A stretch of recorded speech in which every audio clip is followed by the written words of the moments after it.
think we all know, even if you are just a casual Pokemon player, Red. And let me tell you, he is the GOAT. That's why he's the GOAT!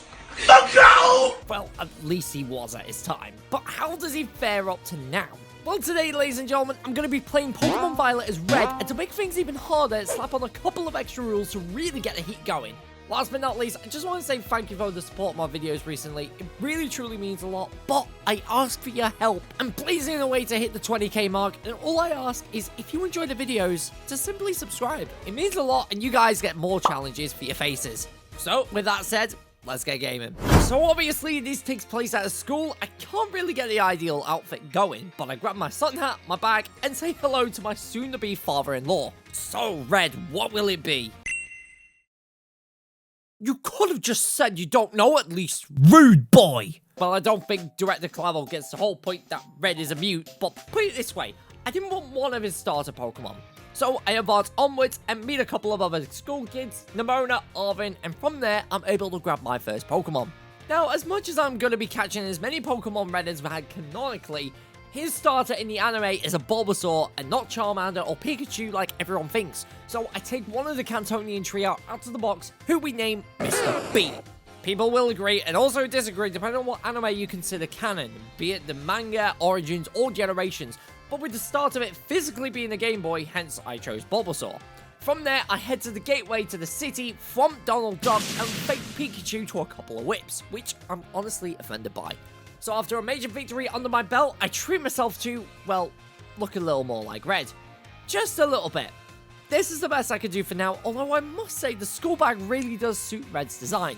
For now, I'm gonna move on being late for class, especially after helping this Eevee girl to Team Star, who are nothing like Team Rocket.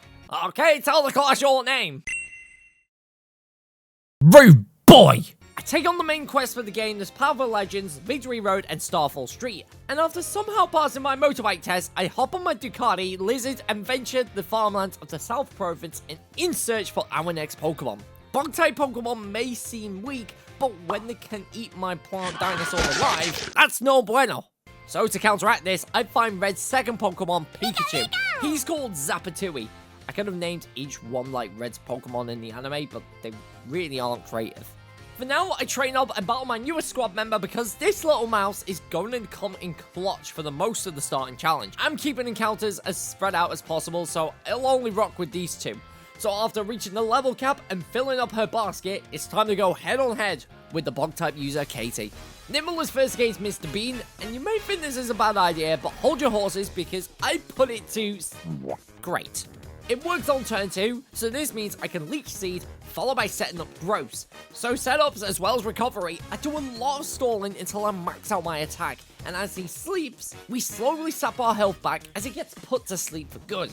Tarantula is next, and this time, 2 hard though ineffective Vine Whips take it out. This leaves a teddy bear with bug wings, but not on my watch, because I put him to sleep, plant the seed early, and slowly but surely take the bear out. Not bad when we had the disadvantage. Because of the major victory, Mr. Bean evolves Ivysaur, and the first badge is ours. So with one gym down, our next stop was on the other side of the South Province. But while I'm here, I'll go ahead and grab a new member of the squad, this one being an Eevee. If you remember the original Gen 2 games, he did have an Espeon, as well as in the anime called V, but I'm not calling him that. Instead, he's called which in Japan is the plum blossom and associated with good health, good fortune, and life. So with this in mind, our next stop was against the Dancing Crab. I simply leave with Mr. Beam to set the Leech Seed, and on top of that, he didn't really like the vines. I don't know what you want me to say, he kind of went down on it. Way to go, little buddy! So, lunch? I didn't really get lunch because my bike needed refueling. It doesn't take my gas, just my Subway sandwiches with questionable stuff in it. Nice one. There was a slight issue, and that was Mr. Bean actually overleveled before even starting the next track up to the next gym, so he gets swapped out by another Cantonian starter. This time, it is Charmander, who I called Spyro before arriving at the next gym. And a quick game of hide-and-seek with some flowers later, it's time. Pezzler was up first against Spyro, and a smoke screen ruins its chance to set up Sleep. From there, I simply bite away with Fire Fang, get the burn and the flinch, so the plant goes down. Smoliv was next, and the next bite crits. So the Smoliv falls, leaving Sudowoodo. He terrastalizes, but obviously still have stab strong against us. So I smoke screen once more, but it goes for Trailblaze instead. I miss! So once again, I bite hard and get the burn on turn 2, plus dodge the rock throw. A second one connects, which is okay because despite getting low, a final snap takes out the Mimic and Tree. The match was set, he grows into a bigger lizard, and another badge was obtained. Now, despite the fact we're absolutely cooking in Paldea currently, obviously because I have Red's team, I'm absolutely pooing myself when it comes to Titan number 2, Bombirdia. Yeah, that's scary. The big bird locks and I send out Zapatui, eats a rather hard block, and static comes in anyways, so Nuzzle was pointless. Followed by hitting a hard Electro Ball before going down to a critical rock throw. Oh yeah, he did not like that. I let have his debut, going for hard adaptability Covets before I took a big hit.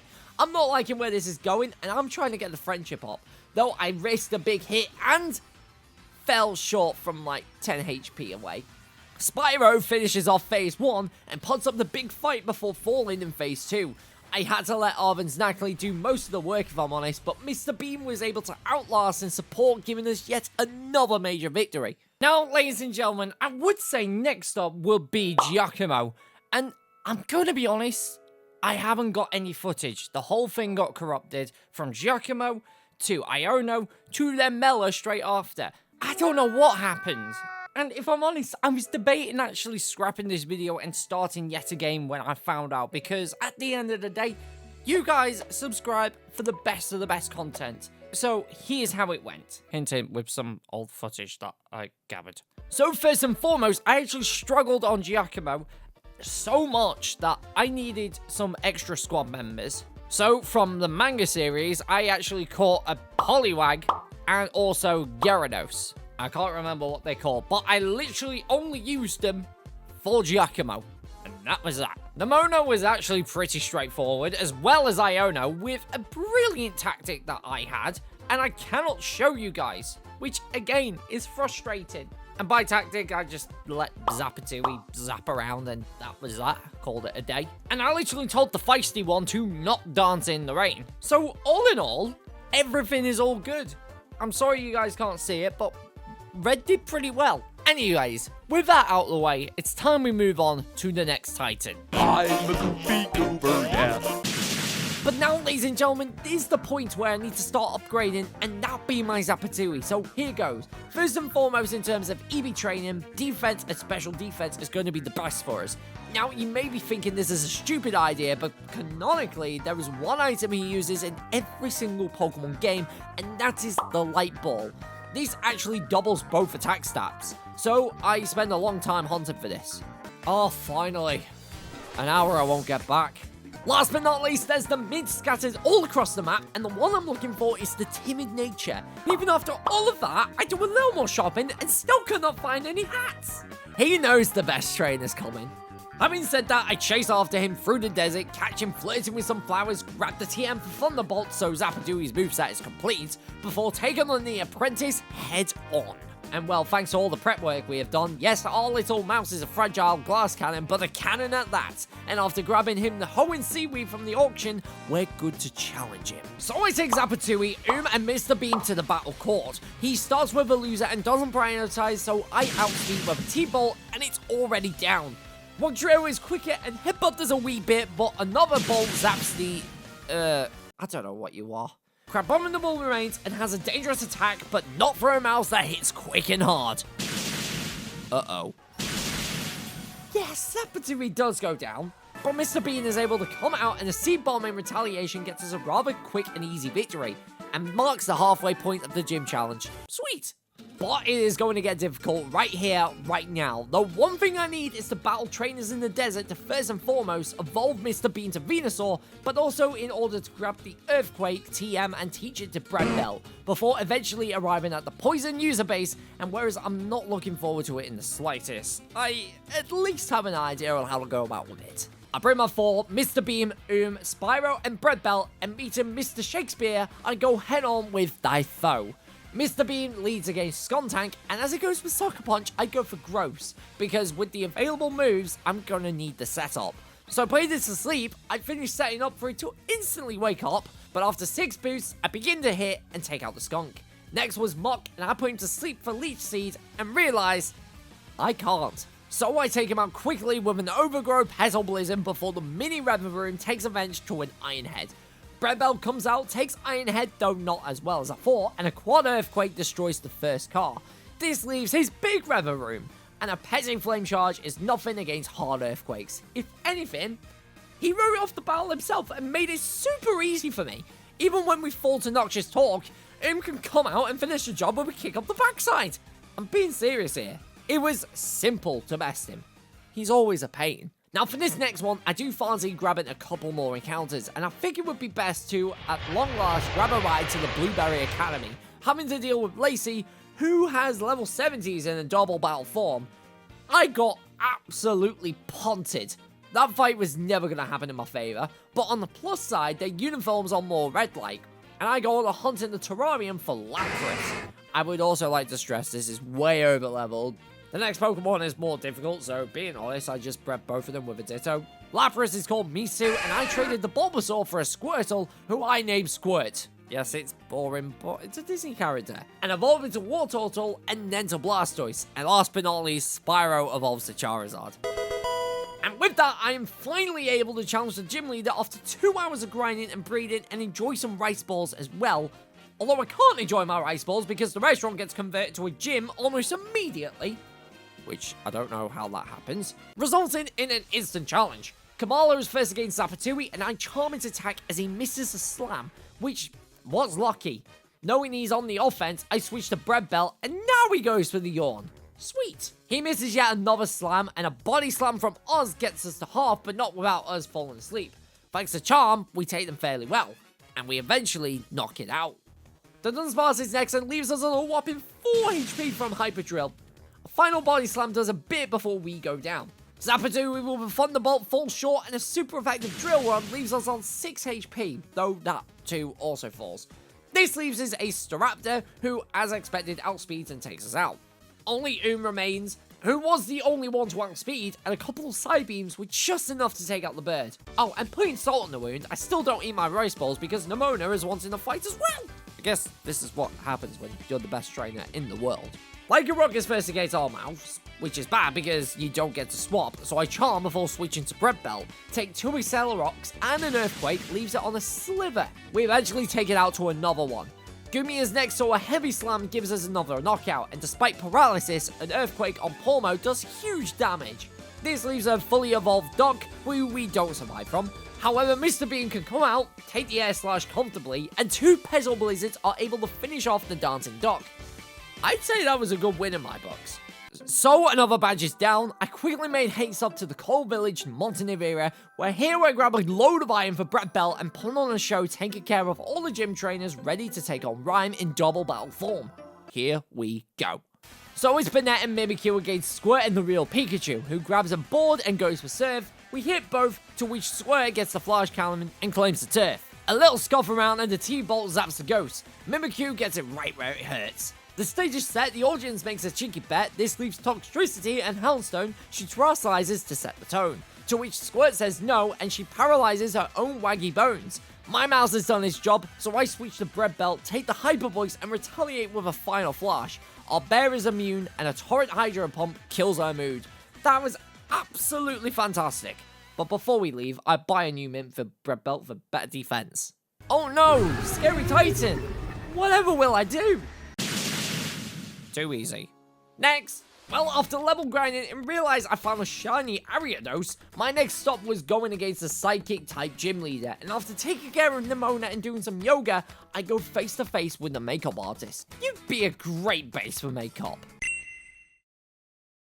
I'll take that as a no. It's Zapatui against Giraffe, and I go for the charm as Zed Headbutt does about a quarter, but also paralyzes the giraffe.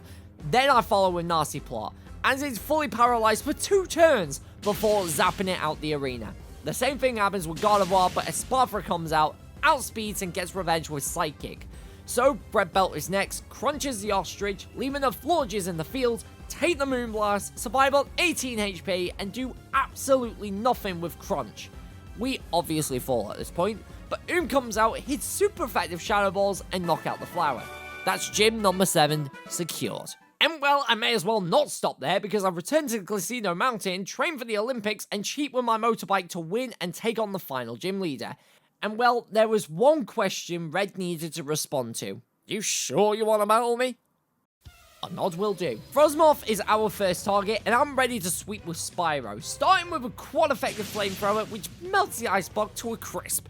Burn us to Titan so liquidation doesn't hurt as much, so he eventually falls, and the Bertic almost goes down. Well, that could have gone better. However, was next. Power Gem was a simple knockout in retaliation, leaving his ace Altaria. He terrastalizes to ice, but that doesn't bother me because as we exchange blows, we just survive the Hurricane as well as confusion and take him out with a final Power Gem. Absolute shambles. I am flabbergasted. Easy peasy, lemon squeezy. Now, before we continue, I've got a lot of these bottle caps in my inventory from all the raids and buying our Delibird presents, and now I'm at the level required, I can finally return to Montenevera to give one final upgrade to my mouse. Like I said, because we can't evolve it to Raichu, this is well and truly needed and deserved. I mean, look at the before and the after right there. And so, upon arriving at the Rock Bar squad base, my little mouse caused havoc, with support from Bread Belt, Spyro, and Mr. Bean, leaving the youngest of the bosses and also a Barbie car, but we don't talk about that. Anyways, he starts with a Zoom Arrow, which is perfect for Zapatui to zap it out to Houdini. Still unable to knock it out and tank a huge play rough. We do decent damage on the Wigglytuff too before eventually falling. Bread Belt is next, somehow dodges the play rough and gets the revenge knockout. We heavy slam his doughy dog, but after 2 baby doll eyes and the dog getting weak, I'm expecting his stab. So I switch to Mr. Bean, and as predicted, take the player off very well. With it once again reducing my attack stat, though this time Venoshock deals just as much damage. This leaves the Barbie car, in which further Venoshocks wither it down and fall to confusion. Sweet. However, all is well because Spyro gets his time to shine, and the flamethrower finishes off the Fairy Team Star boss. Along the way to the final Team Star leader, I assist Arvin out with the final Titan and help his dog fully recover. All that's left before the home stretch is to take on the one, the only, Eri. And yeah, I'm pooing myself over this one. However, I had an idea. There's stored power which isn't as good as Psychic, unless when you're against Toxicroak who uses nothing but Sucker Punches, but fails because you can only use the second move Calm Mind 5 times, so now what a 20 attack move would have been is now a whopping 220, and that's not even including stab or super effectiveness. This is what we needed. This was the absolute all-time move. So yeah, honestly, got her time to shine, absolutely destroyed the CAF squad, and all on her own too. Shame she's gotta go soon. Because not only it's time for the Elite Four, but I can finally use my Misu after not using him for the whole run. But before I do, I commence some final prep, finishing off some movesets, and with that said, I'm ready to advance. Rika! Let's have a sloppy kiss. Interviews are just not my style. She starts with Wishcash against Mr. Bean, and a quad-effective Metal Blizzard gives us the early lead. Though next was Camerupt, so I pivot out to Squirt and dodge the incoming Fire Blast to Wave Crash it to the arena walls. Donphan, however, takes the Wave Crash well, and an Earthquake puts us on the brink of death. However, we outspeed and Flash Cannon finishes the elephant off. Dogtree is out on the field and is clear to finish Squirt. However, Mr. Bean can come back out, take the moles out with Petal Blizzard, leaving Quadzire, who terrastalizes to pure ground, giving us the advantage and survive long enough to take him out. 1 down, 3 to go. And questions need to be asked when I face the child of the Elite Four and shares the same nickname as my turtle. And I won't have none of this! So it's Copperajio against Spyro, and Flamethrower puts it to the red as Stealth Rocks are set. Not good for Spyro if we need to switch. Despite this, he falls and Magnezone is on the field. He sets the light screen, but once again, we're clear to take him out, as well as his Corbinite thanks to a critical hit. We take a couple of Zen headbutts well from Bronzong and burn the bell to the ground, leaving her Tinkaton remaining. She does Terrastalize and we do burn, but fall to the quad-effective Stone Edge. However, Misu gets his debut, takes Gigantom Hammer very well, and Earthquake finishes off the round. Hello there. This time, Larry boasts a team of flying types, meaning Zapatui can finally come out and deliver business against Tropius, and both sides set up. I get Reflect up on Sunny Day before pivoting out to Spyro and Quad Resist. We burn Mr. Banana Dinosaur to the ground and meet his Staraptor. Now you see why Reflect is up. Ancient Power does well, and we get the Omni Boost! So Brave Bird is eating up well, and Oricorio is in the field, and I attempt to get another boost, but Tita Dance makes us confused, and we hurt ourselves. And on top of that, the Revelation Dance hurts too! Fab! Though we take it out, and on Ontaria, I once again hit myself. Bye-bye, Spyro. Squirt comes out, sets up a singular iron defense, as we take a Dragon Pulse to the face and retaliate with a quad-effective Ice Spinner. 2 take it out. This leaves 1 Terrastalised Flamingo. And if it wasn't for Iron Defense, we wouldn't survive the Terra-boosted Brave Bird. So with 33 HP remaining, a Torrent-boosted Wave Crash falls short, and we fall to recoil. But Zapatui can come out and hit the Thunderbolt, closing the match. All in all, we're doing well. But there remains one. So, let's maybe not kiss. You are my teacher after all. It's Noivern against Squirt, and Superfang puts us half though. Ice Spinner does a ton of damage. We just survive the Dragon Pulse and knock out the bat. I stay in on Dragalge for decent chip, as we were going to fall to any other move. Red Belt comes out, takes the Sludge Bomb, and gets poisoned, though we retaliate with a Zen Headbutt. I stay in on the Flapple, which was a bad idea getting flinch, but these two can come out and hit a quad-effective Ice Beam, take a huge Dragon Claw from Haxorus, and another beam puts it on literally 1 HP, if that. He does fall, thankfully, leaving his ace Baxcalibur, and I do not like him one bit. In fact, he outspeeds us, which is terrible.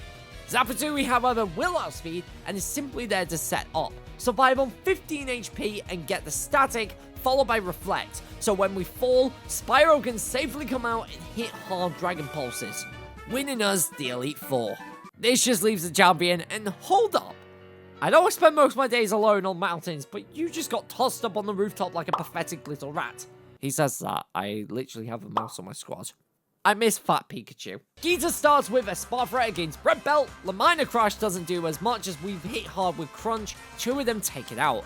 Avalon comes out next, and 2 Body Slams later don't give us the crit, so, yeah, we fall to Body Press. However, Spyro can come out, hit a hard Flamethrower in retaliation, and in addition does a huge amount of damage on the King Gambit. Although the Quad Stone Edge doesn't just hurt, it kills Spyro!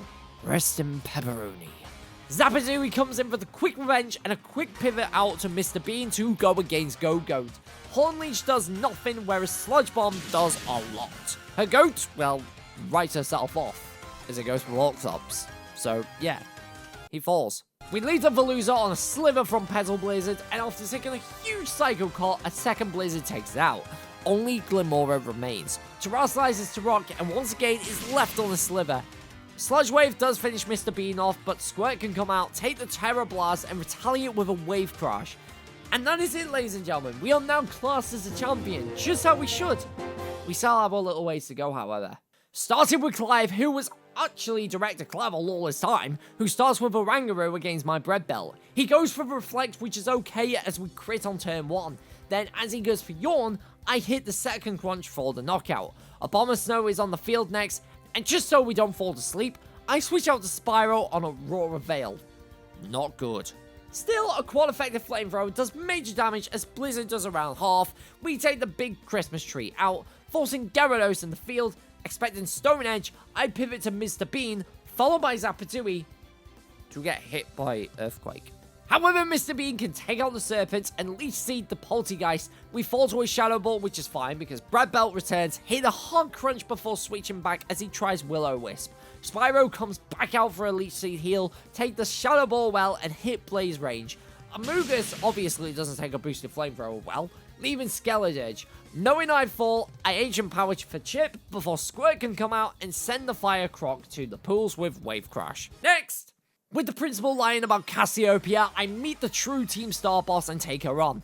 Zapatui goes face to face with Umbreon, and I set up nasty plots, in fact, max out as Baby Doll Eyes are set, and from there, begin to zap the Umbreon, surf the Flareon, electrocute the Vaporeon, until I get to Leafeon. Disarming Voice doesn't knock it out, and a huge Leaf Blade puts us on 1 HP. What are the odds? This is insane. So a second one takes it down, and Jolteon finally avenges with a quick attack. But what a sweep! Red Belt comes out, and we get funded and fully para. Twice. Thankfully, we live a third and dodge a fourth, so we take it down, leaving Sylveon. I let the Fairy evolution take us out, so that Mr. Bean can retaliate with Sludge Bomb. What a battle! And with the Team Star disbanded, I should probably see Arvin. And there he was, talking to his dad and petting his dog. But I'm all up for a battle as he goes, grrr. And that's what we do. Red Belt is up first against his Greedent and body slams the squirrel to a pancake. But he gets the paralysis, and I don't. Thankfully, we still have speed and take him down. Garganacl is next and eat the body press well, so I proceed on Earthquaking the Minecraft monster until body press becomes too much. Mr. Bean is next, Pencil Blizzards in retaliation, followed by Sludge Bombing the Spicy Peppers and his Mushroom. At this point, I'm only surviving on 1 HP, so I hit as hard as I can on the Cloyster before going down to 1 single Ice Spear. From here, Zapatui gets the quick knockout, leaving my boss stiff. He terrastalizes and takes the T-Bolt well before we get eaten. And if it wasn't for the Stealth Rock, Spyro could have done well, but Mewtwo finishes off with an Ice Beam. Arvin has honestly improved a lot. So with that said, this just leaves Lamona to see who is the best champion of them all. It's going to be a tough one. Here we go. Lycanroc is up as usual against Mewtwo, and as the rocks are set, I get the instant lead with Hydro Pump. Then when Pawmot is on the field, I stay in to get a huge close combat to the face. Brilliant. Red Belt comes out, takes a petty Ice Punch thankfully, and pushes our lead again with Earthquake. Orthworm is out, and I pivot out to Spyro to eat a petty body press, to burn it to the ground with my flames. Then do decent damage on Goodra with Dragon Pulse and dodge the Muddy Water. We got knocked out to a second one, but this means Squirt can come out, outspeed and retaliate with Ice Spinner. The Dunsparce is out on the field and sets on the coil as we iron up our defense as well. In fact, to the max. Taking easy Hyper Drills as we return Flash Cannons for simple coverage. Then once we get low, Wave Crash is out. This leaves Quackquavel, takes the Brick Break and falls to its own Wave Crash. This leaves Zapatui out on the field, and a T-Bolt to the face leaves Lamona in a bit of a disgrace. And well, ladies and gentlemen, that's it. We've become the ultimate and the strongest trainer in the Paldean region. There just remains one target. And that is Arvin's father, who is indeed an AI copy to the mess that is Area Zero. This is the final battle of the challenge, so last guesses in the comments if you think we're going to beat this challenge. He starts with Iron Morph against Red Belt. We take the Sludge Wave very well actually, and a quadruple Earthquake takes out the Sun Robot. Iron Hands comes out and I pivot to Mewtwo on Fake Out before hitting a hard Sidekick, which gets it down to half. We get left on a Sliver from Drain Punch, and even a critical hit wasn't enough to deal with the big Karate Mutton. So we go down. Squirt comes out and retaliates with a quick Wave Crush. Iron Thorns is next, and I boost my defense once I get low from Thunder Punch, and from there, Wave Crush, Metallic Godzilla.